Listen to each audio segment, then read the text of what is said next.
ना बाबूजी, छुपाना न बाबूजी, क्या याद मेरी आती नहीं। सच बात पूछती हूँ बताना ना बाबूजी, छुपाना ना बाबूजी, क्या याद मेरी आती नहीं। दोस्तों, अभी आपने ये जो वीडियो देखा शुरू में, अगर इस वीडियो को देखने के बाद आपके जहन में ये आता है कि आपने ये वीडियो कहीं देखा है, तो आप बिल्कुल सही हैं, क्योंकि ये वीडियो वो है जिसने इन दिनों सोशल मीडिया पर खासा ये वीडियो छाया हुआ है दोस्तों। और ये वीडियो जो है जिसमें जो गीत गाया जा रहा है वो एक पिता और बेटी के संबंधों को लेकर है। अब एक बेटी अपने पिता से कई सवाल करती है, इसका ये गीत है। ये वीडियो इन दिनों खासा वायरल जब सोशल मीडिया पर हुआ तो बंसल न्यूज़ ने इस वीडियो की पड़ताल की और हम आज उस कवि तक पहुंचने वाले हैं जिसने इस गीत को गाया है। जब हमने वीडियो की पड़ताल की तो हमें पता चला कि ये कवि झीलों और तालों के शहर भोपाल से ताल्लुकात रखते हैं। तो आज हम उन्हीं कवि के घर जाने वाले हैं और ये पूरा सफ़र, कैसे ये गीत लिखा गया, कैसे ये गीत उनने सोशल मीडिया पर डाला, कब का ये वीडियो है, ये सारी बात उनकी जुबानी जानेंगे। तो चलिए शुरू करते हैं आज का ये सफ़र।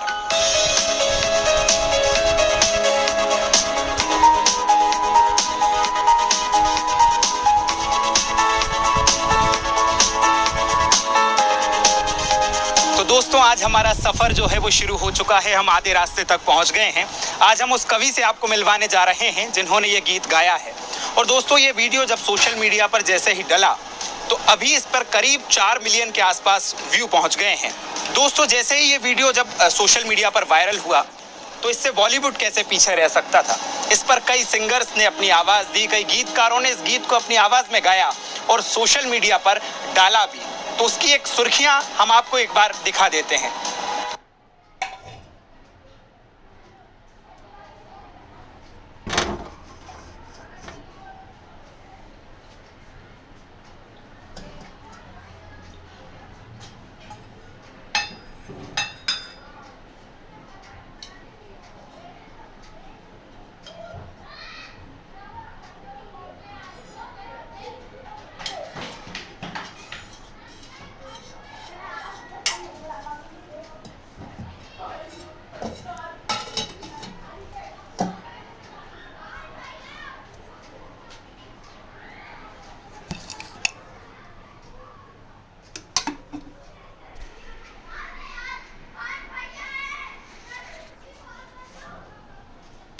इस वीडियो के वायरल होने के बाद सोशल मीडिया पर इसी गीत के कई और वीडियो भी डाले गए। कई सिंगर्स ने भी इसको संगीत से सजाया। लोगों ने अपने अपने अंदाज में इस गीत को गाया और सोशल मीडिया पर डाला भी। लेकिन उन सभी वीडियोस में अगर कुछ गुम था तो बस उस कवि का नाम। बताना न बाबूजी, छुपाना न बाबूजी, क्या याद मेरी आती नहीं। सोशल मीडिया पर छाए हुए इस गीत को सबसे पहले 20 जनवरी को पोस्ट किया गया था, जिसके बाद लोगों ने इसे खूब पसंद किया। तेरे खुश थे मुझे माँ ने बताया था। लेकिन वायरल होने की चमक में कहीं ना कहीं उस कवि का चेहरा फीका सा पड़ गया। इसलिए बंसल न्यूज़ ने उस कवि को ढूंढा और हम निकले उनके घर की ओर।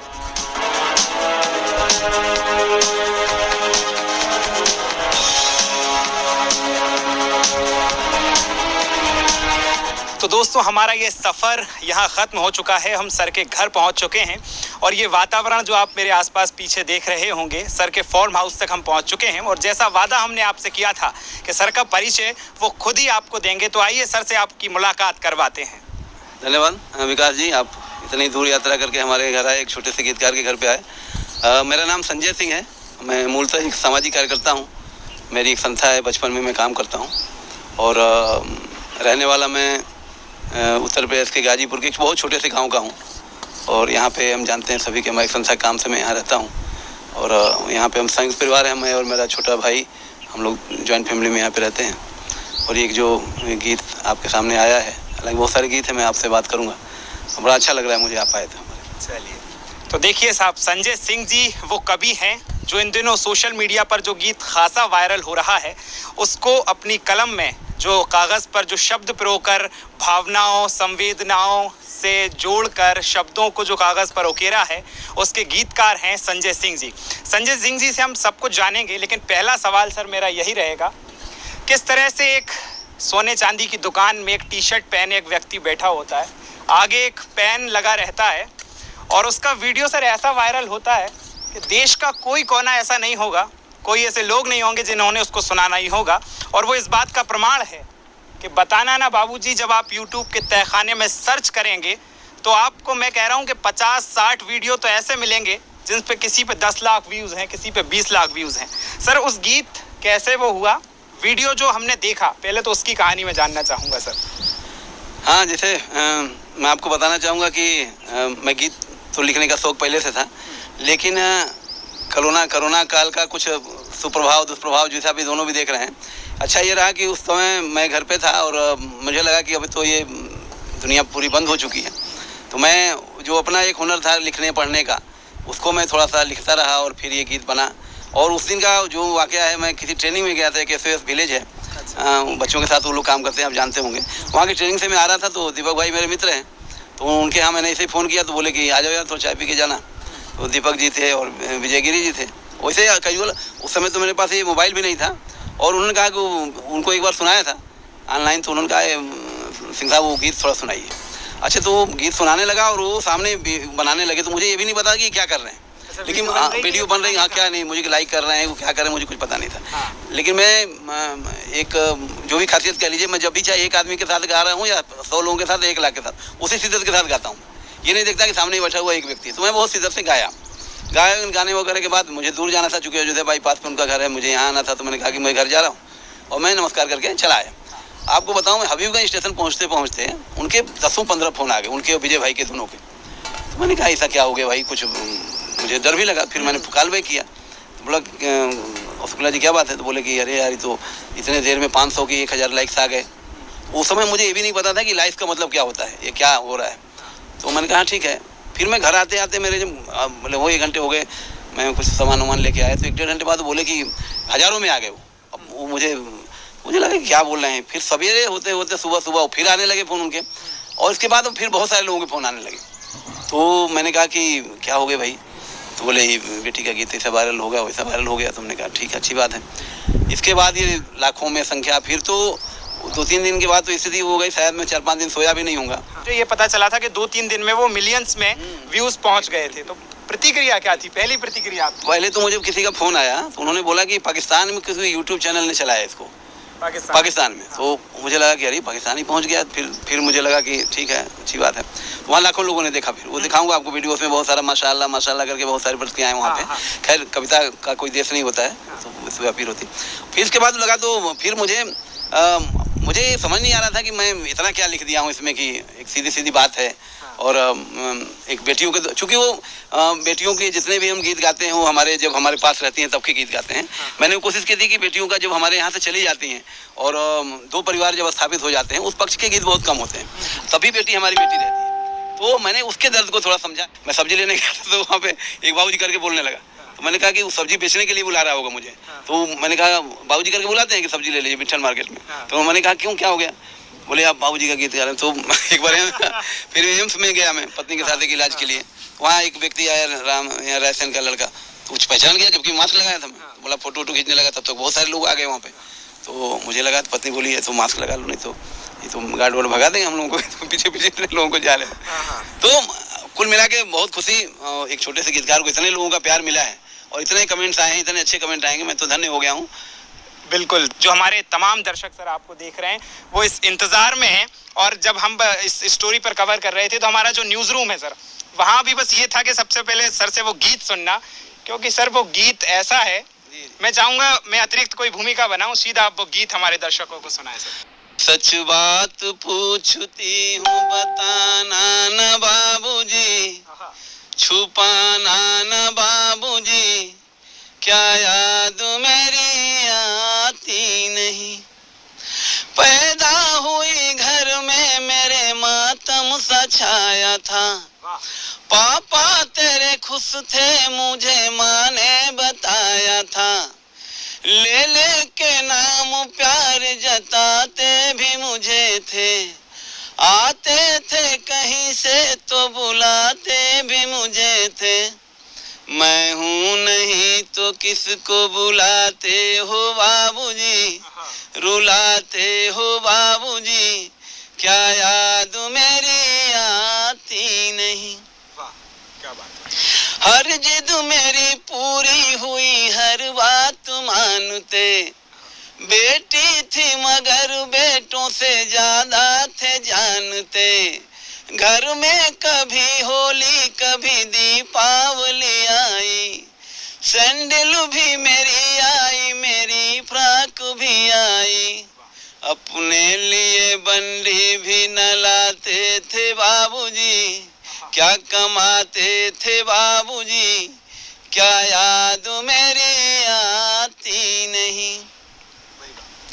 सारी उम्र खर्चे में कमाई में लगा दी, दादी बीमार थी तो दवाई में लगा दी। पढ़ने लगे हम सब तो पढ़ाई में लगा दी, बाकी बचाओ मेरी सगाई में लगा दी। अब किसके लिए इतना कमाते हो बाबूजी, बचाते हो बाबूजी, क्या याद मेरी आती नहीं।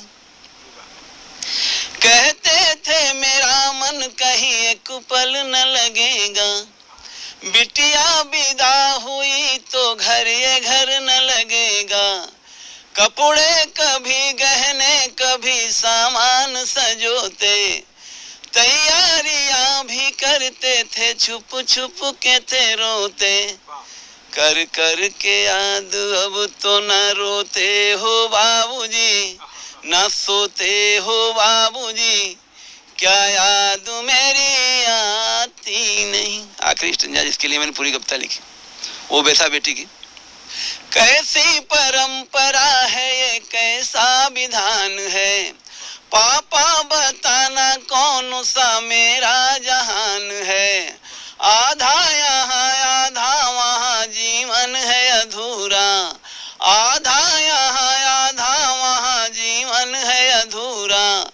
पीहर मेरा पूरा है न ससुराल है पूरा, क्या आपका भी प्यार अधूरा है बाबूजी, न पूरा है बाबूजी, क्या याद मेरी आती नहीं। सच बात पूछती हूँ बताना न बाबूजी, छुपाना न बाबूजी, क्या याद मेरी आती नहीं। भाई क्या बात है संजय जी, शब्द नहीं निकल रहे हैं।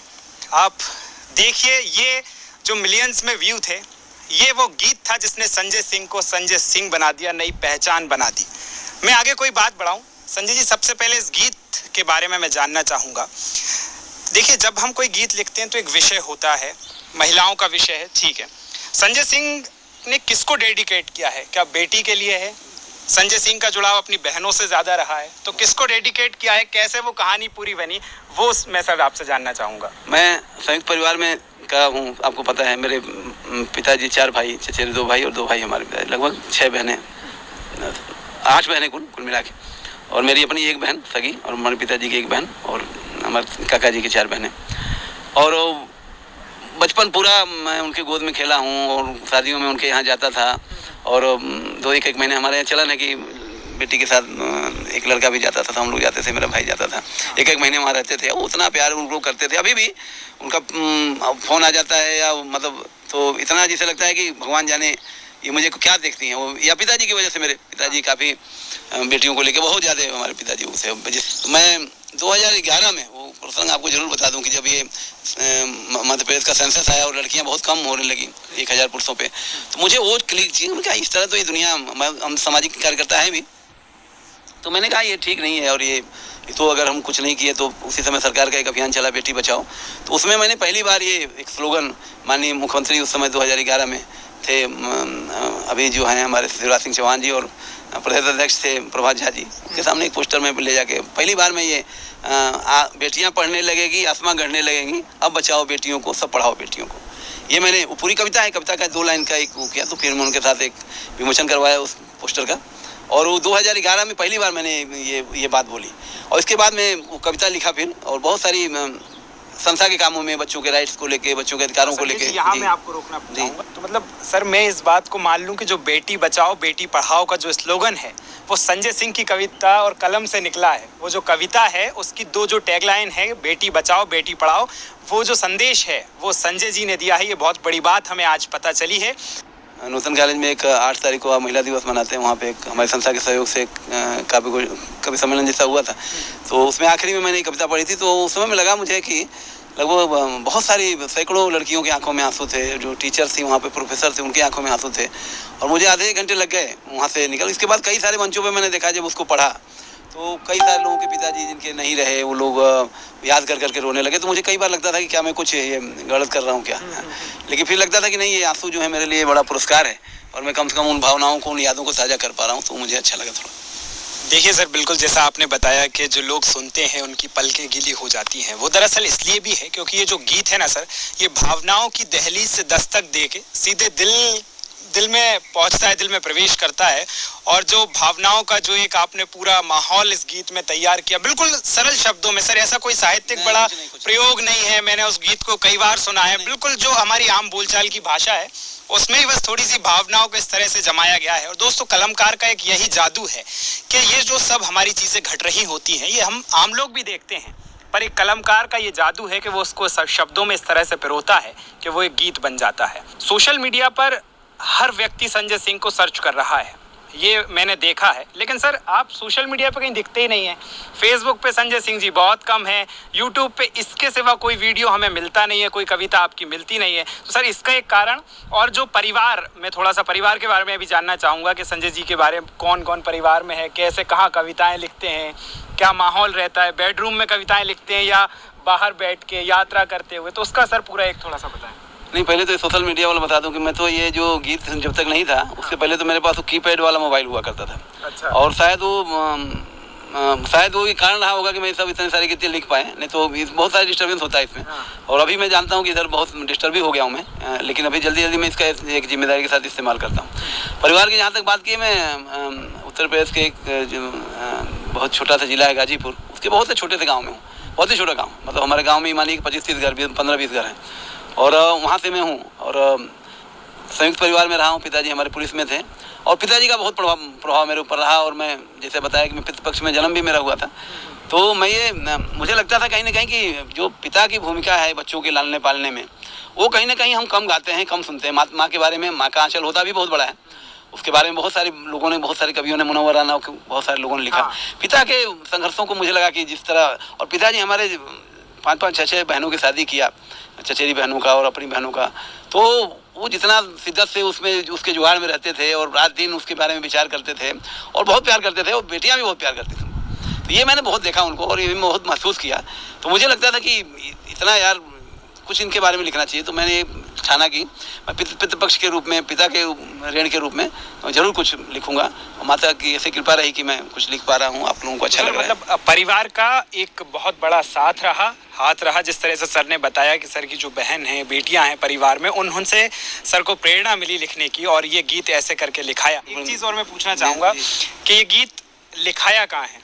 ये वो एक बहुत बड़ा सवाल है कि सर बेडरूम में लिखते हैं, नहीं, क्योंकि देखिए सर सोशल मीडिया पर वायरल हो रहा है आजकल, जो युवा हैं वो ये जानना चाह रहे हैं कि कैसे, मतलब जो लिखने का जो शौक रखते हैं, जो कविताएं लिखते हैं, युवा कवि हैं, उनको सर एक प्रेरणा दीजिए कि आपने कहाँ बैठ के लिखा, कैसे पूरा तैयार किया। मैं अपना बता सकता हूँ, अब लोगों का अपना अपना। मैं तो, अगर ये नेचर नहीं होता जहाँ हम लोग बैठे हुए हैं, इसका बहुत बड़ा योगदान इन पेड़ों का, इन जगहों का, ये वातावरण का, नहीं तो मैं शायद नहीं लिख पाता। मैं एक लाइन घर में नहीं लिख पाता, मैं जितना भी लिखा हूँ यहीं पे लिखा हूँ, पीछे आपके देख रहे हैं यहाँ पे जो जगह है। तो एक प्रकृति का बहुत बड़ा योगदान है हमारे लेखन में, हमारे रचनात्मकता में, और हमारे सुकून में। मतलब बहुत ही नज़दीक हूँ मैं बोलूँ तो मैं नेचर का पार्ट हूँ। तो संजय जी आज भी मतलब कलम और पेपर पे लिख रहे हैं। बिल्कुल सर, सोशल मीडिया पर खासा सर्च ये बात की जा रही है कि संजय जी के नए गीत नहीं मिल रहे हैं, लोग तमाम तरह के टेक्स्ट डाल कर यूट्यूब पर सर्च कर रहे हैं, पर गीत नहीं मिल रहे हैं। तो मैं दर्शकों का वो इंतजार जो दर्शक कर रहे हैं, सर जो भी नया गीत आपने लिखा हो वो जरूर हमारे दर्शकों को सुनाएं। कल आत्महत्या की प्रवृत्ति बहुत सारे युवाओं में बहुत तेजी से बढ़ रही है, और मैं बहुत दुखी हो जाता हूँ कि सरदार भगत सिंह और सुभाष चंद्र बोस और ऐसे लोग शहीदों के देश में, हमारे देश में बच्चे आत्महत्या कर रहे हैं। बच्चे तो ये कृत्य करके चले जाते हैं, लेकिन पिता पे क्या गुजरती है, और पिता को जिंदगी भर का वो दंश देके जाते हैं, उनको शायद पता भी नहीं होता। और पहले तो मैं कारण भी पता था, अब तो पता भी नहीं चलता किस कारण से ऐसा हो गया है। पहले तो समझ में आता था कि परीक्षा के कारण या लव अफेयर में ऐसा कर लिया। अब तो ये सबसे बड़ा दुर्भाग्य है कि माता पिता को पता नहीं कि हमारा बच्चा ऐसे ने क्या किया। बेटे का पार्थिव शरीर दरवाजे पे पड़ा हुआ है, माँ बाप पे क्या गुजरती है। देश दुनिया के लोग तरह तरह की बातें कर रहे हैं, देखिएगा कि हाय मेरे लाल कैसा दिन ये दिखाया रे, हाय मेरे लाल किया क्या कसूर मैं तो समझ न पाया रे, हाय मेरे लाल कैसा दिन ये दिखाया रे। इसका एक बंद सुनिएगा, पिता क्या महसूस करता है कि जैसे सावन बीच बदरिया बिन बरसे चली जाए, जैसे सावन बीच बदरिया बिन बरसे चली जाए। ये लाइन देखिएगा आप, पिता के अंदर की बात। जैसे सावन बीच बदरिया बिन बरसे चली जाए, जैसे अंबर गिरे धरा पर और धरा फट जाए, जैसे बनमाली ने बन में, जैसे बनमाली ने बन में आग है लगाया रे, हाय मेरे लाल कैसा दिन ये दिखाया रे, हाय मेरे लाल। माँ पे क्या गुजरती है देखिएगा कि जब तक तू जगता रहता था वो भी ना सो पाती, जिस दिन तू भूखा रह जाए वो भी नहीं थी खाती, जिस दिन तू भूखा रह जाए वो भी नहीं थी खाती, होश नहीं आया उसे पगली बनाया रे, हाय मेरे लाल कैसा दिन ये दिखाया रे, हाय मेरे लाल कि मैं समझा था तू कर लेगा जो मैं कर ना पाया, जब मैं बाजी हार गया तब तुझ पर दांव लगाया, जब मैं बाजी हार गया तब तुझ पर दांव लगाया, हार नहीं पाया मैं तू, हार नहीं पाया मैं तू, जीत नहीं पाया रे, हाय मेरे लाल कैसा दिन ये दिखाया रे। एक बाप का मनोविज्ञान देखिएगा कि बाप दुआएं दे कि बेटा और बड़ा हो जाए, इसीलिए शायद वो कपड़े बड़े बड़े ही लाए, इसीलिए शायद वो कपड़े बड़े बड़े ही लाए, आज भी कफन तेरा,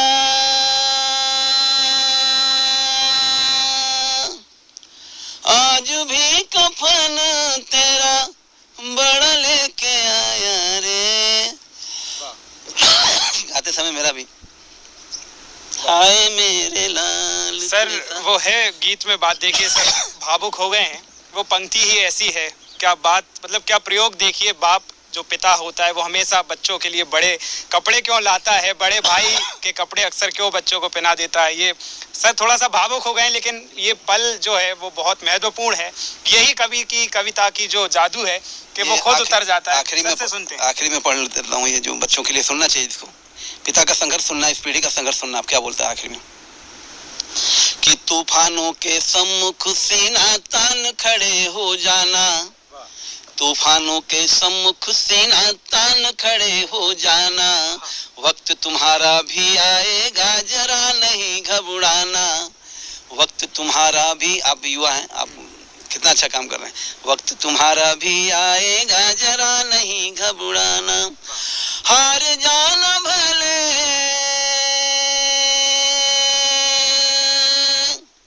हार जाना भले मत हार मान जाना रे, हारते तब है जब हम खुद से हार जाते हैं, दुनिया में हरा नहीं सकती। हाय मेरे लाल कैसा दिन ये दिखाया रे।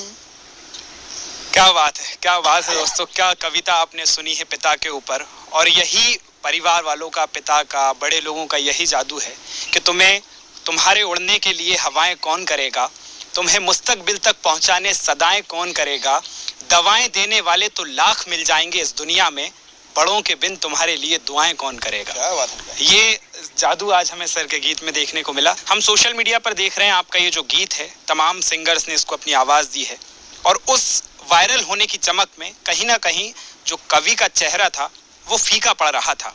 तो आप उसको कैसे देखते हैं सर? नेगेटिव तौर पे देखते हैं, पॉजिटिव तौर पे देखते हैं? आपकी सोच क्या है उसको लेकर के? आपका नाम वहाँ नहीं है लेकिन वहाँ लाखों में व्यूज़ हैं, लोगों ने कितनी वीडियोस डाल दी हैं। देखिए, मुझे तो एक गीतकार होने के नाते गीतकार के लिए इससे बड़ी खुशी की कोई बात नहीं हो सकती कि आज उसका गीत पूरा देश गुनगुना रहा है।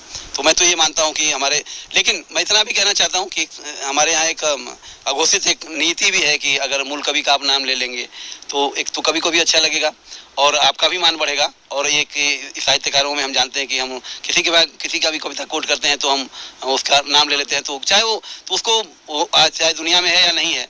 आज हम गालिब साहब को कितना याद करते हैं, तमाम तरह के जो लोग हैं उनको हम कितना याद करते हैं, लेकिन वो अच्छा लगता है कि एक बार आप पूछ लेते हैं। मैं क्यों मना करूँगा? आप मेरा गीत अगर इतना तो गा रहे हैं लोग, तो मैं गीत तो ऐसे ही आते हैं हमारे पुरखे हमारे कितना गा रहे हैं। और गीत को जीवन में शामिल करो, आप गीत गाओ, गुनगुनाओ, मुस्कुराओ, ये सब काम भी करो। जो भी आपको गीत अच्छा लगता है सुनो। हम लोग रेडियो सुन के बड़े हुए, हमारी पूरी पढ़ाई रेडियो और बिना का गीतमाला और क्या सुन के पढ़ी हुई, तो वो थोड़ा ध्यान रखें। बहुत बहुत तो देखिए, सर का एक संदेश है कि गीत की तरफ जरूर बढ़े। और दोस्तों, गीत के बारे में तो कहा जाता है कि गीत एक ऐसी विधा है, खुद का अनुवाद लय में कर देना ही गीत होता है, और जिसका पारिश्रमिक गीत लिखने के बाद आपको मिल जाता है। जैसे गीत आप लिखते हैं, जैसे सर अभी भावुक हुए थे, तो ये गीत का ये पारिश्रमिक है कि किसी की बड़ाई की जरूरत नहीं है, किसी की सोशल मीडिया की जरूरत नहीं है। यदि आप खुद गीत लिखने के बाद खुश हो रहे हैं और उन भावनाओं में उतर रहे हैं तो ये एक बहुत बड़ी उपलब्धि गीत लिखने की होती है। और दोस्तों, आज हमारे साथ ये थे संजय सिंह, जिनका पूरा हमने आपको आज बताया। लोग तमाम सोशल मीडिया साइट पर सर्च कर रहे हैं, लेकिन आज सर का हमने एक चीज बताई, किस तरह से वो गीत वायरल हुआ। और दोस्तों, इसीलिए कहा जाता है, दिनेश रघुवंशी की 4 पंक्तियां मुझे याद आती हैं कि धूल जैसे कदम से मिलती है, जिंदगी रोज हमसे मिलती है। धूल जैसे कदम से मिलती है, जिंदगी रोज हमसे मिलती है। और आज इस दुनिया में ना जाने कितने ऐसे हैं कि जिनको शोहरत कलम से मिलती है। तो कलम ने एक नई पहचान दी है। कैमरा पर्सन भरत बुंदेला के साथ विकास सक्सेना, बंसल न्यूज, भोपाल। क्या याद मेरी आती नहीं।